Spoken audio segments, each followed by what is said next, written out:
안녕하세요. 책 읽어주는 그녀, 라라입니다.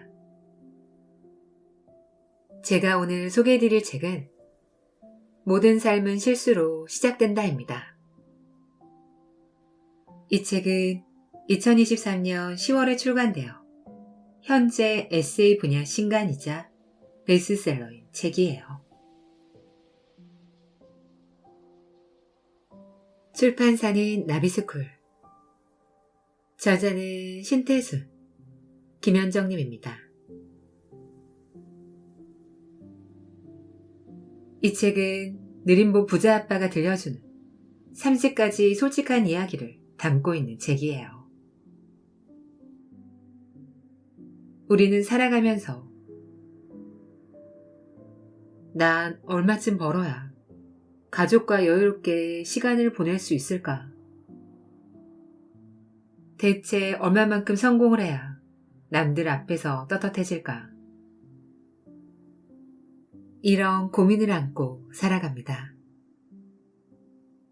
저자는 남들보다 조금 이른 나이인 40대 초반, 매일 아침 아이를 학교 앞까지 데려다주고 낮 시간엔 여유롭게 업무를 처리하고 이른 오후면 사무실을 나와 놀이터에서 두 아이와 함께 시간을 보내는 느림보 아빠라고 이야기합니다.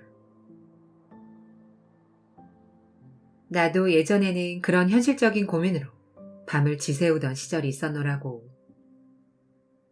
누구보다 어설펐고 공부밖에 할 줄 몰랐으며 마냥 착한 아들이었던 한 사람이 사회에 나가 맨몸으로 부딪히며 결국 성공을 거둔 이야기는 손짓 한 번이면 1분 만에 수십 개는 찾을 수 있습니다.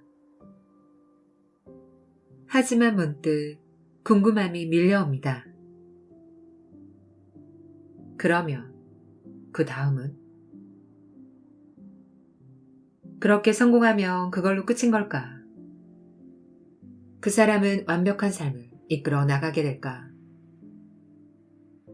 나와 비슷한 출발선에 섰던 그 사람은 이렇게 쭉쭉 앞으로 뻗어나가는데 난 계속 제자리에서 빙글빙글 맴돌며 멈춰 있기만 해도 될까? 저자는 그런 우리에게 말해줍니다. 괜찮아요. 나도 여전히 실수하고 있는걸요. 모든 삶은 실수로 시작됩니다. 그래서 더 흥미로운 법이고요. 저는 이 책을 보면서 저자의 솔직하고 담백한 실수담에 공감하면서 고개를 끄덕이며 읽었어요. 안타깝고 후회스러운 기억 속에서도 저자의 따스함으로 긍정의 기운을 전해주는 멋진 책이에요. 그럼 저와 함께 삶이 따스해지는 힐링 공간 메시지를 만나시러 책 속으로 들어가 보실게요.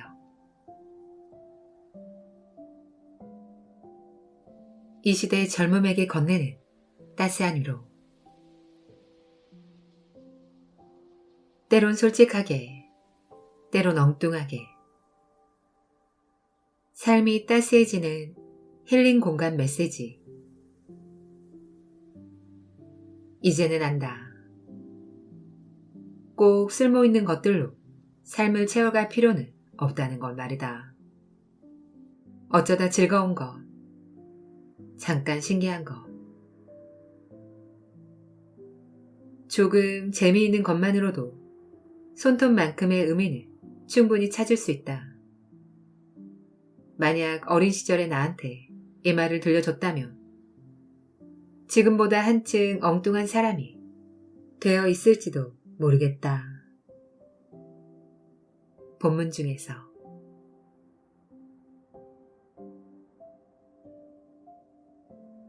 실수 17. 괜찮은 척하지 말 걸 그랬다. 예전에 내가 썼던 글이다. 용서는 위대하고 강력하다. 하지만 그게 용서를 강요해도 된다는 뜻은 아니다. 어딜 가든 용서하라는 말이 자주 들려온다.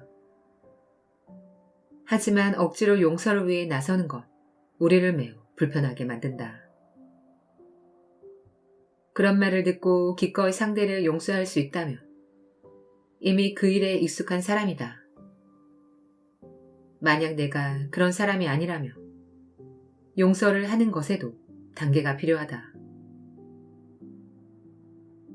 어렵진 않다. 그저 상식과 달라서 실천에 나서기 전 조금 망설이게 되는 것뿐이다. 용서의 첫 단계는 섣불리 용서하지 않는 것이다. 자신에게 피해를 끼친 상대를 무턱대고 미워해보는 자세가 필요하다. 용서하지 말고 철저하게 미워해보는 것. 그것이 오히려 용서의 시작이다. 상대를 미워하며 보통 두 가지 상황이 벌어진다. 하나는 그 사람이 생각보다 잘 사는 것이다. 내 마음은 온통 지옥인데 상대는 아랑곳하지 않으니 속이 타들어간다. 또 다른 상황은 미워하는 상대가 내 뜻대로 되는 것이다. 파산을 하고 감옥에 갇히고 병을 얻거나 이혼을 한다. 처음엔 통쾌할 수 있다. 하지만 그 기분은 오래가지 않는다. 여기서 기억해 둬야 할 것은 그 사람이 잘 살든 못 살든 남에게 해를 끼친 이들은 결국 스스로 만든 감옥에 갇힌다는 것이다. 용서하지 않는 것에서 용서가 시작된다는 것이 그런 이유에서다. 작정하고 미워하던 사람이 스스로 몰락하는 것을 보면서 에너지를 써가며 상대를 경멸하는 데 썼던 시간이 아깝게 느껴진다. 보통 이런 일은 한 번으로 끝나지 않는다. 비슷한 일이 생기면 또 제대로 미워해보자. 얼마 지나지 않아 다시 후회가 밀려올 것이다. 그래도 상관없다. 이런 일을 반복하다 보면 어느 날 알게 된다. 내 안에 독이 쌓이고 있다는 것을.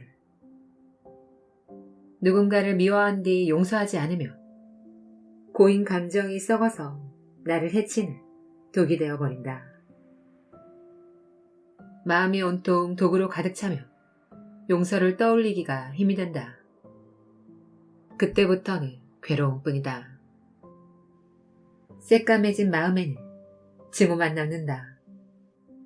다행스럽게도 독이 충분히 쌓이기 전까지는 기회가 있다. 용서하기 전에 충분히 미워할 시간을 가져봐야 하는 것이 바로 그런 이유에서다.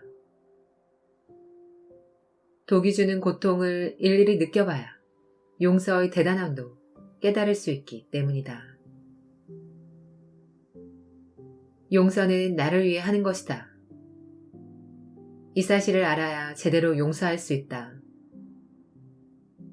하지만 내키지 않는 용서를 억지로 하면 독은 여전히 마음에 머문다. 그러다가 독이 한계치를 넘어서면 이유도 모른 채 삶이 괴로워진다. 이 글을 보는 누군가가 마음을 좀먹는 독 때문에 힘겨워하고 있다면 일단 용서를 멈추자. 실컷 미워해보고 독이 주는 고통을 알아채보자. 무조건 용서하라는 충고는 무시하자. 용서는 오직 내 선택에 달려있다. 충분히 미워한 뒤 용서해도 늦지 않다. 그래야 제대로 된 용서를 해낼 수 있다. 용서는 타협의 대상이 아니다. 그냥 내려놓으라는 말. 용서하면 괜찮아질 거라는 말에 더 이상 휘둘리지 말자. 나를 따르던 청년이 있었다. 내가 그리 유명하지 않던 시절 강연을 듣게 된 청년은 곧바로 나를 찾아왔다. 당장 제자가 되겠다고 졸랐다. 나는 감격했다. 그 뒤로 자주 그 청년과 만나서 이야기를 주고받았다. 똑똑한 청년은 금세 내 말을 이해했고 기특하게 여긴 나는 많은 것을 가르쳐 주었다. 그러던 어느 날이었다. 내가 만든 교재가 바깥에서 비싼 값에 팔리고 있다는 말을 들었다. 의아한 일이었다. 그 교재는 내부용으로 홈페이지에 등록된 유로 회원을 위해 내가 밤을 새워가며 만든 것이었다. 범인이 그 청년이라는 말에 처음엔 오해일 거라고 생각했다. 그렇게 착실한 청년이 그런 행동을 할 리 없었다. 하지만 교재 판매로 큰돈을 벌어들인 청년은 생각지도 못한 일을 벌였다. 내가 하지 않은 말과 행동을 직접 겪은 것처럼 말하며 나를 나쁜 사람으로 몰아갔다. 자신에 대한 비난을 미리 차단하기 위해서였다. 누군가는 그 청년을 고소하라고 했고 누군가는 그냥 용서하라고 했다. 난 아무것도 하지 않았다. 한참 뒤 그 청년의 소식이 들려왔다. 나한테 했던 것과 똑같은 일을 자신도 당했다고 했다. 그 청년을 스승으로 모시겠다고 찾아온 대학생이 벌인 일이었다. 그 청년의 마음이 이래저래 시끄러울 것 같다고 나는 문득 생각했다. 학창 시절 내 마음에는 가느다란 실금이 가 있었다. 그때 나는 무조건 괜찮다고 말하는 게 습관이었다. 학교에서 속상한 일이 있어도 집에서는 표내지 않았다. 그게 분주한 어머니를 위하는 길이라고 나는 생각했다. 어머니는 아침에 출근하며 오후 늦은 시간에야 퇴근을 했다. 창거리를 다듬어 식사 준비를 하고 저녁밥을 먹은 뒤에 설거지와 빨래를 하며 남은 시간을 보냈다. 주말에는 밀린 집안일을 해치우느라 하루해가 다가곤 했다. 그래서 나는 꼭 필요한 일이 아니면 굳이 말을 걸지 않았다. 얌전하고 성적 좋은 큰아들에게 어머니는 별다른 불만이 없었다. 그러던 어느 날이었다. 태순아, 야무지게 살아야 한다. 물렁하면 손해만 보는 거야. 넌 우리 집 장남이야. 남들이 무시하지 못하도록 열심히 공부해야 해. 엄마는 너만 믿는다. 어머니가 갑자기 이런 말을 꺼냈다. 며칠 전에 부모님이 돈 문제로 목소리를 높인 일이 떠올랐다. 주변의 부탁에 아버지가 또 돈을 빌려주신 모양이었다. 없는 살림에 남까지 걱정하는 아버지를 어머니는 대신 못마땅해 하셨다. 그런 반응에 아버지는 일일이 화를 내셨고 늘 다툼이 끊이질 않았다. 자존심 강한 아버지는 굽히는 법이 없었고 어머니의 마음속에 원망이 쌓여갔다. 어머니는 명석한 분이었다. 딸이라는 이유로 원하는 공부를 마치지 못해 마음속에 한이 있었다. 그래서인지 두 아들이 좋은 대학을 졸업하고 번듯한 직장에 들어가는 걸 평생의 꿈으로 삼고 계셨다. 감정 안테나가 민감한 나는 그런 소망을 비교적 일찌감치 알아차렸다. 그래서 철이 든 이후부터는 어머니 앞에서 의젓한 모습을 연기하기 위해 애썼다.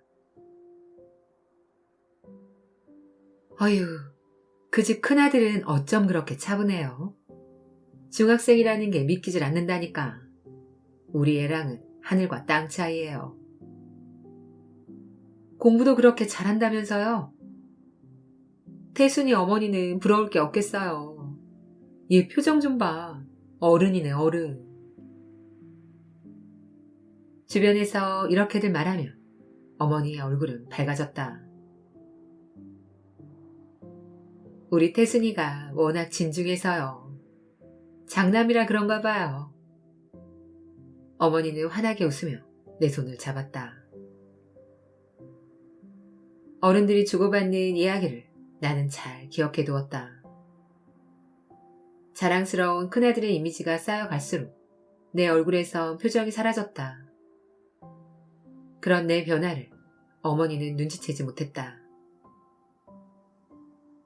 공부도 마찬가지였다. 힘겨웠지만 당연히 해야 하는 효도라고 여겼다. 그런 내 생각을 두고 누군가는 이렇게 말할지도 모른다. 덕분에 성적이 올랐으니 어쨌거나 본인한테 좋은 일 아닌가. 그때는 나도 어렴풋하게나마 그렇게 여겼다. 하지만 목적을 위한 공부는 마음에 생채기를 남겼다. 성적표를 내밀 때만큼은 두 분의 사이가 평화로웠다. 부모님의 사이를 미약하게나마 지탱하는 유일한 접착제가 좋은 성적이라고 난 믿었다. 하지만 그 믿음은 시험 때마다 날 얼어붙게 만들었다. 항상 머리가 무거웠고 밤마다 쉽게 잠들지 못했다. 그렇게 속이 시끄러운데도 겉으로는 아닌 척했다. 그러면서 점점 표정이 굳어갔다. 우리 큰아들 별일 없는 거지? 어머니가 물으실 때마다 나는 얼른 고개를 끄덕였다. 물론 그러지 않을 때가 많았다. 하지만 감추는 게 최선이었다. 어머니는 가족을 위해 바쁜 생활을 이어가고 계셨다. 걱정을 끼치고 싶지 않았다. 하지만 마음에 생긴 실금이 점점 벌어지는 걸 막을 순 없었다. 내가 용서에 관한 글을 쓴 건 자신의 감정을 들여다볼 기회를 자주 가져야 한다는 걸 깨달았기 때문이다. 괜찮다고 쉽게 대답하던 내 습관은 남들과의 관계에서도 섣부른 용서와 잦은 후회를 반복하게 만들었다. 요즘은 나한테 가끔 이런 말을 하는 사람들이 있다. 신대순 대표님은 말이 없을 때 어쩐지 표정이 무서워요. 가만히 있으면 익숙한 무표정이 떠오르는 모양이다. 울고 웃고 화내고 속상해하는 감정들이 나를 건강하게 만든다는 걸 잘 알고 있는데도 곳곳에 남아있는 예전의 흔적이 불쑥불쑥 바깥으로 튀어나온다. 힘들 땐 힘들다고 말해도 돼. 무조건 괜찮다고 할 필요 없어. 요즘 내가 아이들한테 자주 들려주는 말이다. 그러면 알겠다는 듯 고개를 크게 끄덕이곤 한다. 뭐든 참아내려는 첫째도 부쩍 자기 주장이 강해진 둘째도 언제까지나 다채로운 표정으로 세상을 대할 수 있으면 좋겠다.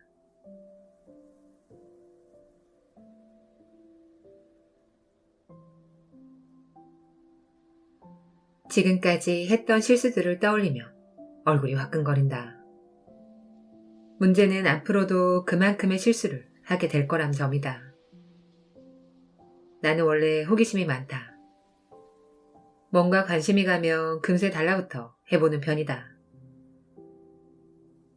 호기심의 개수만큼 실수도 자연스레 늘어가는 것. 그것이 내가 알게 된 인생의 모습이다. 대학에 다니던 시절 아침에 눈을 뜨는 게 힘이 들었다. 좁은 하숙방에서 낡은 천장을 올려다보며 나는 생각했다. 아침이 밝았구나. 오늘은 하루를 또 어떻게 버텨낼까? 요즘엔 아침에 눈을 뜨며 가슴이 두근거린다. 아침이 밝았구나. 오늘은 또 뭘 해볼까? 그때보다 딱 2배의 나이가 되었다고 해서 내가 딱히 현명해진 건 아니다. 그저 실수하는 게 덜 두려워진 것뿐이다. 이제는 어떻게 살아갈지 계획을 세우는 일을 그만두었다. 그저 눈앞에 닥친 일을 하나하나 처리하며 하루를 보내곤 한다. 예전과 달라진 점이 있다며 지금 이 순간에 최선을 다한다는 정도일 거다. 지금도 여전히 부족한 사람이라 애를 써도 여전히 실수가 많다. 그럴 땐 생각한다. 아, 실수했다. 이건 또 어떻게 해결해 볼까? 여전히 무표정할 때가 많지만 마음이 편안해지니 예전보다 웃음이 많아졌다. 아무래도 그런 변화는 가까이 있는 사람이 가장 빨리 눈치채는 것 같다. 햇살이 쏟아지는 한날, 소파에 기대어 한창 놀고 있는 아이들을 바라볼 때였다. 나도 모르게 멍해져서 뭔가 생각에 빠져 있었나 보다.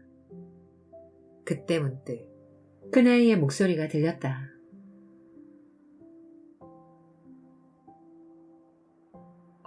아빠, 지금 또 재미있는 생각한다.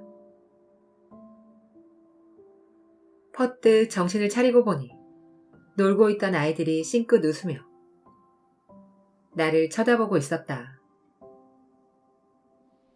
나는 얼른 내려가 2아이를 껴안고 바닥에서 한꺼번에 뒹굴었다. 그러다가 온몸에 먼지가 묻는다고 아내한테 타박을 들었지만 그래도 함께 깔깔거리며 계속 여기저기 굴러다녔다. 이럴 줄 알았으면 진즉 더 많이 실수해 볼 걸 그랬다. 그럼 좀 더 빨리 행복해졌을 텐데 말이다.